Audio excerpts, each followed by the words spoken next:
I just hid the remote from my mother-in-law. Now I'm afraid to open the door. I've always considered myself a patient guy, but living with my mother-in-law, that tested every ounce of patience I had. She was supposed to stay with us for a few days while her apartment got some repairs. 2 months later, she was still there, and it was starting to feel like she had no plans to ever leave. She was everywhere. Literally. My personal space? Gone. But the worst part? She completely hijacked the TV. Every single night, the living room turned into a never-ending soap opera marathon. Non-stop crying, screaming, and dramatic road trips. And she didn't just watch it quietly. She performed. Loud commentary, emotional outbursts, even real tears. Sometimes she'd yell at the screen like she was part of the cast. At first, I tried talking to her about it. Then I switched to noise-canceling headphones. Eventually, I just avoided the living room altogether. But even that didn't help. I couldn't watch a single movie or catch up on the news without hearing her shout from the next room about some character named Marinka, who married a cheater for the 3rd time. One evening, after a long day at work, I came home and, unsurprisingly, she was camped out in front of the TV again. I didn't say a word. I just grabbed the remote and walked into the bedroom. No drama, no yelling. I just wanted to watch one movie without needing therapy afterward. She mumbled something under her breath, but I thought I was in the clear. I hit play, paused for tea, got comfy in bed, and then, ding dong. Someone was at the door. 2 police officers. They said there had been a call reporting the theft of personal electronic property. I stood there in a bathrobe, holding my mug of tea, completely confused. Then one of them glanced at the remote in my hand, and it clicked. She had called the cops. Over a TV remote. First, I thought it was a prank. But no, they were serious. There was a report. A stolen item. A process that needed to be followed. One of the officers looked like he was holding back a laugh. The other, not so much. He acted like I'd stolen an entire entertainment system. They didn't care about the family drama. There was a complaint, and now it had to be logged. I had to fill out a full statement. When I took the remote, why I took it, that I didn't intend to steal it permanently, that it was just a desperate attempt to enjoy a peaceful evening. Felt like a bad sitcom. But then the next day, it got worse. I got a court summons. Yep, court. Over a TV remote. I wish I was making this up. I honestly thought things would calm down after that night. I figured my mother-in-law just needed to blow off some steam, and that would be the end of it. But a few days later, I got an official letter in the mail. A summons. I was being called to court as the defendant in a case involving the unlawful possession of a household device. I read that piece of paper 3 times. Then once more, just in case I was hallucinating. Nope, it was real. Somehow, an average suburban guy, was now expected to stand before a judge and explain why I borrowed a remote control for one evening. And it wasn't some casual hearing or mediation. This was an actual legal proceeding, with a case number, a date, a judge, and, to my complete disbelief, a public defender, assigned to me in case I could not secure my own legal representation. While I was still trying to process it all, the neighborhood gossip mill kicked into full gear. The lady on the 2nd floor first said I stole a TV. Then it morphed into me strangling my mother-in-law over a soap opera. By the end of the week, the popular version was that I had blackmailed her with the remote, demanding silence in the kitchen. When I showed up at the precinct to give a preliminary statement, I got that look. The one people give you when they already know you're a meme. One of the officers asked, "Is this the guy from the remote thing?" I just nodded. He didn't even say anything. Just walked away and started laughing so hard he choked on his water. They brought me into an office. The detective there was trying her best to stay professional, but every time she said the word remote, the corners of her mouth twitched. She asked me about the circumstances under which I obtained the item, about the nature of my intentions, and whether I was aware that the remote held personal significance to the complainant. The complainant. That word sounded terrifyingly formal. But in my mind, it just translated to Ludmila, the slipper-wielding soap opera queen who yells at the TV while cracking sunflower seeds. I tried to explain everything calmly. that the TV was shared, that the remote was usually in the living room, that I just wanted one quiet evening to myself. But every sentence came out like I was confessing to an actual felony. When we got to the written statement, she asked one last time, "Do you intend to return the remote?" I told her the remote had already been returned, and that I never intended to keep it for profit. Hearing myself say those words out loud was so ridiculous. I couldn't help but laugh. She laughed too, then quickly apologized and said she had to follow procedure. There was a formal complaint.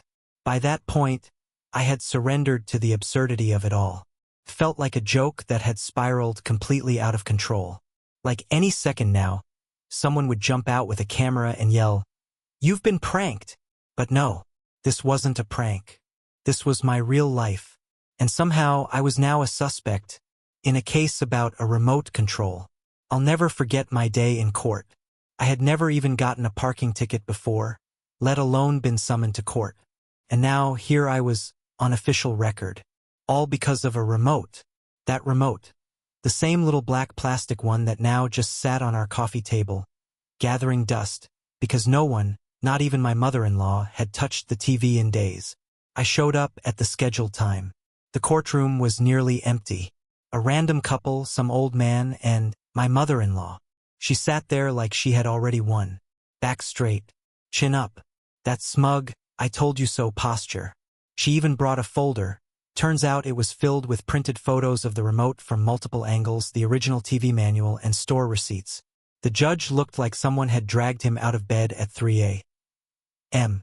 He flipped through the case file, occasionally glancing at us. With every page, his expression shifted from sleepy to "what the hell am I reading?" He tried to stay composed, but I could see it, he was fighting back laughter. Hard. The hearing itself was short but completely surreal. They asked me if I took the remote. I said yes. They asked if I planned to return it. Of course I did. It had already been back for days. Then my mother-in-law gave what I can only describe as an emotional monologue. She said she felt oppressed, robbed of her identity as a viewer, and accused me of systematically suppressing her rights within the shared living space. It was so over the top, the court clerk actually let out a quiet snort. I just stood there watching reality crumble around me. At the end, the judge paused, looked at both of us, and said the case would be dismissed due to lack of criminal intent and zero public harm. But before wrapping it up, he read an entire paragraph from the Civil Code. Something about temporary possession of a shared household item between cohabiting relatives. Then he added that next time he simply wouldn't accept such a case. My mother-in-law left the courtroom like nothing had happened. And that same evening, she was back in front of the TV, watching her soap operas like none of it ever took place. Except now, she ties the remote to her wrist. I'm not kidding. She literally wears it like a security badge on a lanyard. And me? I still can't watch TV in peace. Not because of her, but because of the sheer absurdity of what happened. Now, every time I pick up the remote, I get a little anxious. Because who knows? Next time, it might turn into an international investigation. Something got stuck in the bathtub. I called a plumber, he brought a priest. It all started when my bathroom began making strange noises. And not just regular gurgling, it was something alive, deep, muffled, almost like a whisper. Sometimes it sounded like groaning. At first, I thought maybe the neighbors were doing laundry or washing something. But over time, it became regular. And the sound was clearly coming from the pipe, the one under the sink, the one that sometimes leaks or smells like sewage. The sounds happened at night. And they weren't just loud, they felt personal. I genuinely started to feel like someone was down there. One night, I even thought I heard something that sounded like my name. I thought, either I'm losing my mind, or someone's really trying to mess with me. I ran the tap, flushed water, nothing. The sound didn't stop, so I called a plumber, just a regular guy I found online. He showed up fast, carrying a bag and looking serious. I told him the issue. There's a weird sound in the pipe, happens at night, kind of sounds like someone talking. He didn't flinch, just said, "Show me." I took him to the bathroom. We stood there silently for a minute, and right on cue the sound came. Not just a pshhh or blub blub, but something that actually groaned, raspy, with tone.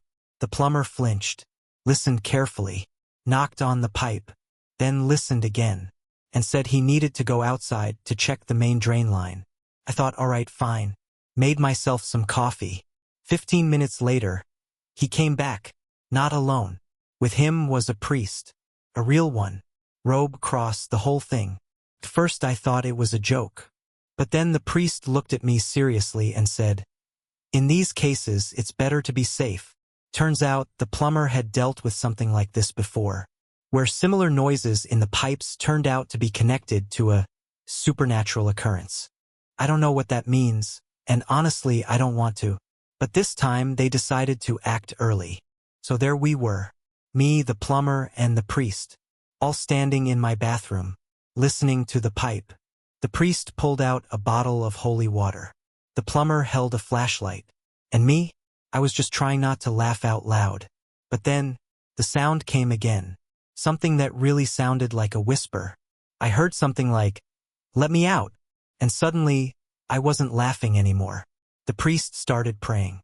The plumber muttered something about a very deep system. And I just stood there thinking, no one's ever going to believe this.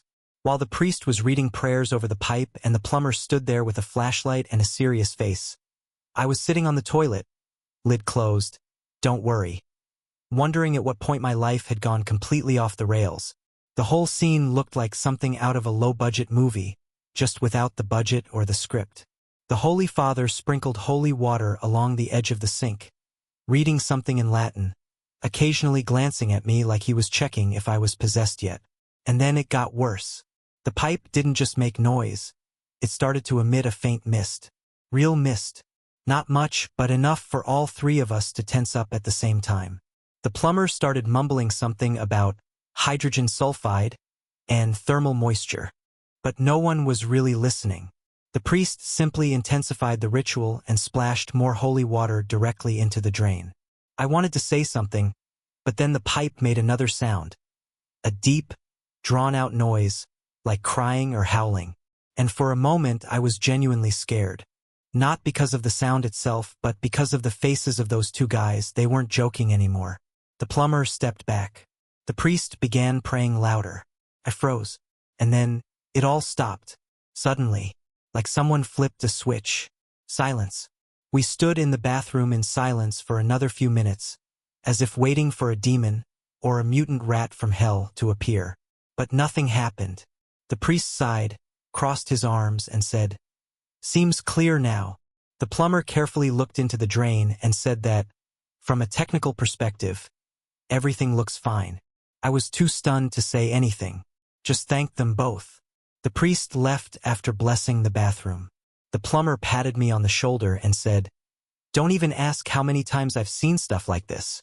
And I was alone again, in the same bathroom where a half-exorcism had just been performed, through a pipe. But that wasn't the end. The next day, the neighborhood officer came by.